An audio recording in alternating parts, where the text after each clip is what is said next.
DreAllDay.com. Dre Baldwin, DreAllDay.com. Here we are with the review, recap of Game 2 of the 2020 Bubble NBA Finals, and a little bit of a preview, or at least what we expect coming in for Game 3. So first of all, Miami Heat go down 2-0, losing. Lakers win 124-114. Game just ended as I'm recording this right now. So first of all, let's just look at the statistics for look at the winning team, then we'll talk about the losing team. No, actually, let's talk about the losing team and the winning team. So Miami side, 24 points from Kelly Olynyk off the bench. And Kelly Olynyk's I've never been a big fan of his game, but he's a guy who has some size. He can shoot.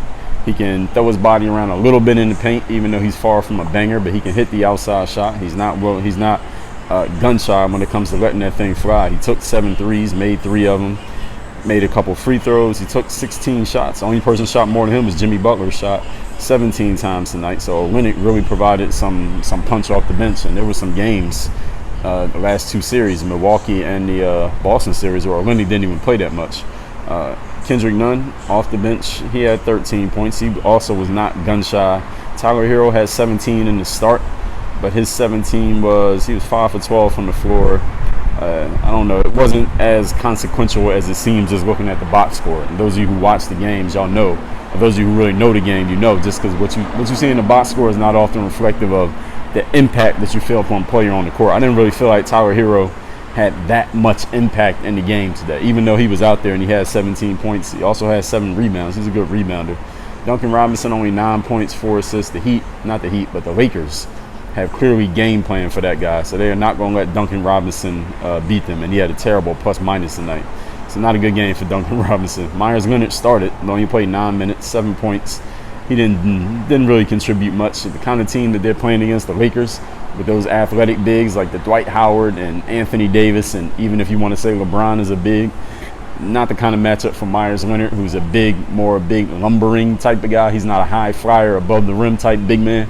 So this is not the matchup for him. So this is not a good series for Myers Leonard to be involved in. And as we can see, even though Bam was hurt, only 9 minutes and didn't really do much. Jay Crowder, 28 minutes, 12.7 rebounds, 5 of 6 from the floor. He made his shots, but he had a negative 14 plus minus. Not a great game for him either. But we're not expecting Jay Crowder to put up crazy stats. We just want him to be a role player and don't lose the minutes that he's on the court as a starter. Of course, you want to at least be even or win those minutes. Didn't win those minutes at all tonight, which is how Kelly Olynyk got a good amount of time that would have went to him and Myers Leonard. Kelly Olynyk soaked up tonight. And then Jimmy Butler, who is the guy signed to be the star for Miami, and we know he's a different type of star. He's not the kind of guy who's going to go score 30 points every game. That doesn't seem to be his mentality on the court. Had 25 points tonight, 8 rebounds, 13 assists. It's kind of like a lightweight LeBron type of stat line. 25, 8, and 13. 1 steal, 7 for 17 from the floor. Made 11 of 12 free throws. Only a -3 in the plus-minus. Not a bad, stat-wise, a great game for Jimmy Butler. I ain't even going to say not a bad game, but if you watched the game, is what Jimmy Butler did on the court is completely different than what you see in the stat line. The stat line looks like, damn, Jimmy Butler was everywhere dominating. But if you watch the game, you're like, man, what is Jimmy Butler doing? Because there were many times Jimmy Butler was passing the ball to his teammates when I'm watching the game, like, yo, Jimmy, do something, attack. There was a time late in the game down the stretch, the Heat were within about 10 to 11 points from about, it was probably about the 8 or 9 minute mark all the way down to about the 2 minute mark. It was about the 10 to 11 point game the entire time. And I'm like, all the Heat need is a stop and a bucket, then a stop and a bucket. You just need to do it 2 times in a row. Get a stop, get a bucket, get a stop, get a bucket. And the Heat kept not getting it. They either got a bad shot on the possession or a turnover, or just ended up with a bad shot because the only guy on the court who could take somebody off the bounce and create their own shot, Jimmy Butler, wasn't doing it. There was a time he had Alex Caruso posted up on the right wing, and everyone else was cleared out just watching Jimmy Butler. And Caruso, what you gonna do? Jimmy Butler didn't even try to score on him. He dribbled like 2 times and he passed the ball. I mean, the help was gonna come, but that's the time where you got to kind of force the issue. You draw the help, and then you either pass it or you score on the help. But you got to do something there. Jimmy didn't do it. I don't know. I mean, if y'all watched the game, y'all saw that. So y'all tell me what y'all saw out of Jimmy Butler offensively. Again, he ended up with 25 points, 7 of 17 from the floor, made 11 free throws, got to the line 12 times, only shot 1 3, only a -3 in the plus-minus. But Jimmy Butler just didn't seem like he was all the way offensively, they needed him to like dominate. They needed him to have a LeBron mindset offensively or a Kobe mindset offensively tonight. He just didn't do it. I don't know what he called himself doing tonight, but they didn't need a distributor tonight. They needed somebody to take the ball and just put the ball in the basket and then pass it once you start drawing more defense. He just didn't do it tonight. And with the lineup that the Heat put out there today, ain't nobody else to put in the game. You got Derrick Jones, Solomon Hill, Bam didn't play, then you got Udonis Haslem. That's it. Ain't nobody else on the roster. So unless Bam is coming back next game, and the way it looks, even if he does come back, he's probably not going to be fully healthy. Who knows what the Dragic situation is. He's the guy that they really need. Like, they had Dragic tonight, I think the Heat could have won this game. They had Goran Dragic because he can take guys off the bounce. He can get into the lane. He can score. He has a scorer's mentality. And once he starts driving and scoring, he draws the defense. He knows how to draw the D and pass at the right time to get guys open shots. The Heat needed that tonight. I thought Jimmy would supply it. He absolutely did not supply it. And unless Dragic or Bam comes back or Jimmy starts actually playing like more offensive minded, the Heat can't win a game in the series. I mean, they actually were not playing terribly in this game. Offensively, they put up 114 points on the Lakers, who are a great defensive team, but they couldn't get a stop also. This is the other problem for the Heat. Jimmy wasn't being offensive minded because the Heat could have scored 130 this game if Jimmy had been more offensive minded, and it wouldn't have had to been all Jimmy's points. Just attacking, drawing the defense would have got easier shots for his teammates who can't create off the bounce the way that he can. And defensively, the Heat got killed on the boards. I don't even know what the rebounding stats were, but I know they got killed on the boards. Overall, as a team, the Heat had 37 rebounds. The Lakers had, as a team, 44 rebounds. But it was the offensive boards, I think, is what was killing Miami. Miami had 6 offensive rebounds, 31 on defense. The Lakers had 16 offensive rebounds and 28 on defense. This offensive rebounds was killing Miami. Anthony Davis had 8 offensive rebounds. We go to the other side of the scoreboard here. The Lakers, 124 total points. Rondo had a good game, 16 points, 4 rebounds, 10 assists off the bench. Rondo's hitting threes. I didn't know Rondo was actually good at making threes, but it turns out he's actually become good at it. I had tweeted that didn't think he was good at it, but he's actually good at it. KCP was 2 for 11. He wasn't making anything. He didn't really do much in this game. 11 points. Kuzma, 11 points. Caruso, 6 points. Markieff Morris, 6 points. We know that points is not the whole story, but none of those guys did pretty much what they normally do. These guys are role players. A lot of other teams who made it the final 8, we could even say, in the East and Western Conference playoffs, these guys on the Lakers, a lot of these guys wouldn't even be playing for these teams. They wouldn't be in the rotations. Not to say they wouldn't be on a roster, but they probably wouldn't be in the rotations given those teams setups and what those teams need. Listen, when you're playing with a guy like LeBron James, he can make you look a lot better than you are. All right, any of you who's basketball players, y'all know this. LeBron James just makes players look better than they actually are. And everybody on the Lakers outside of Anthony Davis looks a lot better than they actually are playing next to LeBron James. That's just a fact. That's not a knock on any of these guys. This is just a fact of the matter. And many of these players you can look at, actually every player on this roster, except for Caruso and Dwight Howard that actually play, they were on other teams. Danny Green just came off winning the championship. So I guess you could say he was a commodity in need. But Danny Green hasn't been that great playing for the Lakers this year. Today he had 3 points, 2 rebounds, 2 assists, 1 of 8 from the floor. Danny Green ain't really been doing anything. I mean, he, again, on this team, you don't really pay that much attention that he's doing terrible because the Lakers are winning anyway. But he hasn't done much. Dwight Howard, who was the story of the Western Conference Finals after he started going up against Jokic tonight, 17 minutes, 6 rebounds, 6 points. 2 rebounds, 1 assist, 2 blocks. He didn't really, I mean, he made all 3 of his field goals, 0 for 3 from the free throw line. Dwight didn't really do anything. Who did something? Anthony Davis, 32 and 14. LeBron James, 33, 9 and 9. And it's basically game 1 all over again.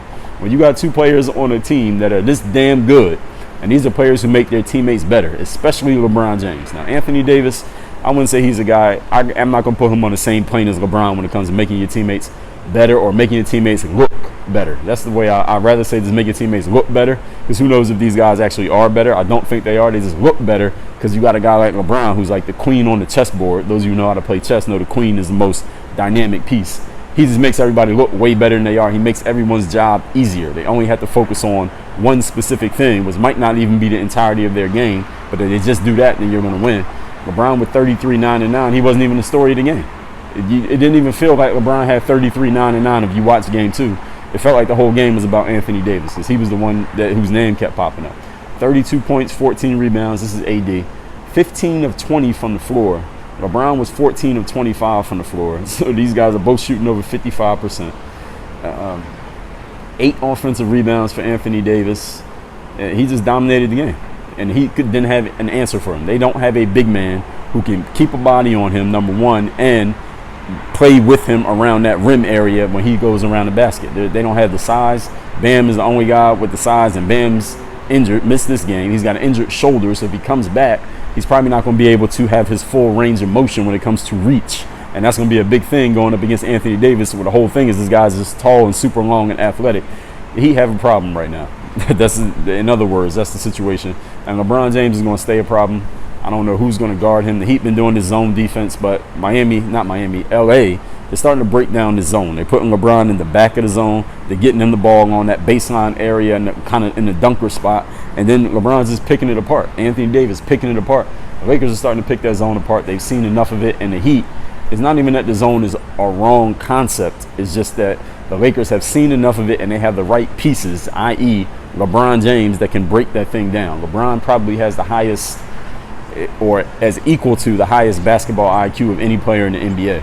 And maybe in this era, any player in the NBA, the highest basketball IQ. You give him the ball, show him any defense, he is eventually going to figure that defense out, how to pick it apart and get to the spots that he needs to get to. He's doing it right now in the series against that zone, but Miami does not have the personnel to go man, or at least they haven't tried to really go man. Just put Jimmy Butler on him and whatever happens, happens. That's what I would suggest you do next, but it's not going to be a one-on-one. It would be pick and roll. Now who's going to guard him? Now who's going to guard Anthony Davis?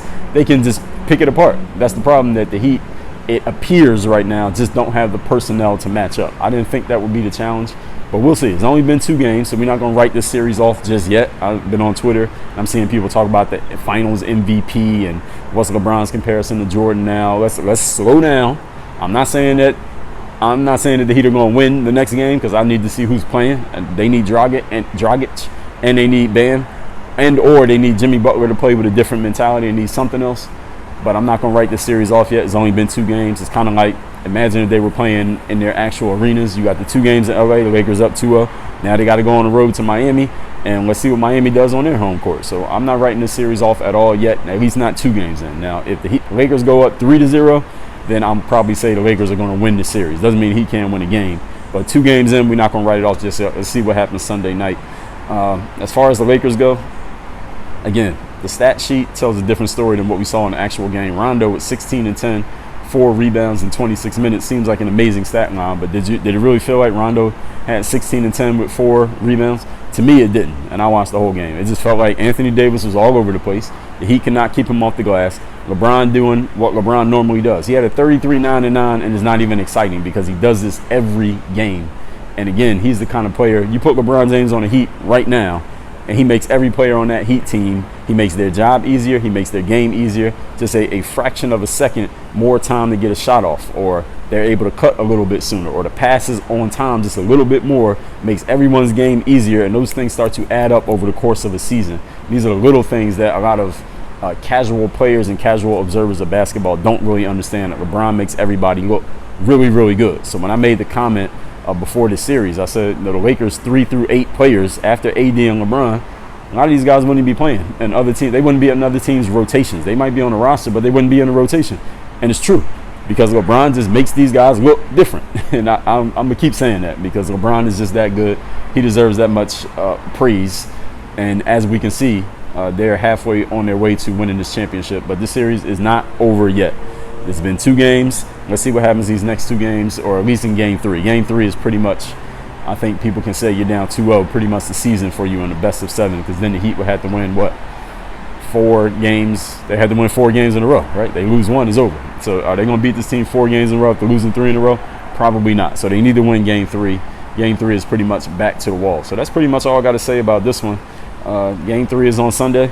The Heat, my prescription for the Heat, Jimmy Butler has to be more offensive minded, look to score more. He had 25, 8, and 13 in this game, but it didn't feel like it. If you watch the game, you tell me if it felt like something other than what I saw. It didn't feel like he had 25, 8, and 13. We need if he had 25 playing like this, I mean, he could have had 40 if he had been playing a little bit more offensive minded, maybe a few less assists, But then the attacking to the basket, even going for 4, let's say he gets 35, 33, attacking the basket and looking to score would have drew a little bit more help. The help would have came a little bit sooner, so then that pass could go a little bit earlier. Now that guy you hit in the corner, now he's open for a beat longer. He can set up his shot just a little bit more, and he'll make it the shots that he missed. That's the difference. It's not about necessarily the stat sheet difference. It's just that your teammate now has more opportunity because of your scoring, attacking. The fact that you take a guy like Kobe, the fact that he was always looking to score, the help defense had to come a little bit sooner because they knew he was trying to score, so he could get that pass off. Now Luke Walton or Sasha Vujacic or Jordan Farmar or Pau Gasol, whoever, is open a little bit earlier. Now they get a better shot, and they can't create their shot the way that Kobe can. Because of his offensive mentality, it creates an easier opportunity for other people. These are the small details that hopefully some of you understand exactly what I'm saying. Some of you don't get it, but some of you do understand what I mean here. That's what they need out of Jimmy Butler. I know that's not his normal way of playing, but this ain't a normal situation. This is the NBA Finals. You down 2 starters, maybe your 2 most dynamic offensive weapons, let's say, between Bam and Dragic, and they're not playing.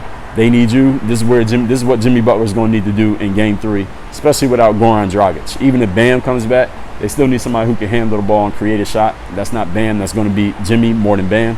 He's going to have to step up and start doing that, or they're going to be looking at a 3-0 hole, which is pretty much a wrap for the NBA Finals. So y'all tell me what y'all saw here. I will see y'all Sunday night, Game 3. The series shifts back to beautiful South Florida. Technically not, but we know it's in a bubble, but that's where it would be if we were playing for real. So Game 3, Sunday night. Y'all let me know what y'all saw. Work on your game. Dre all day.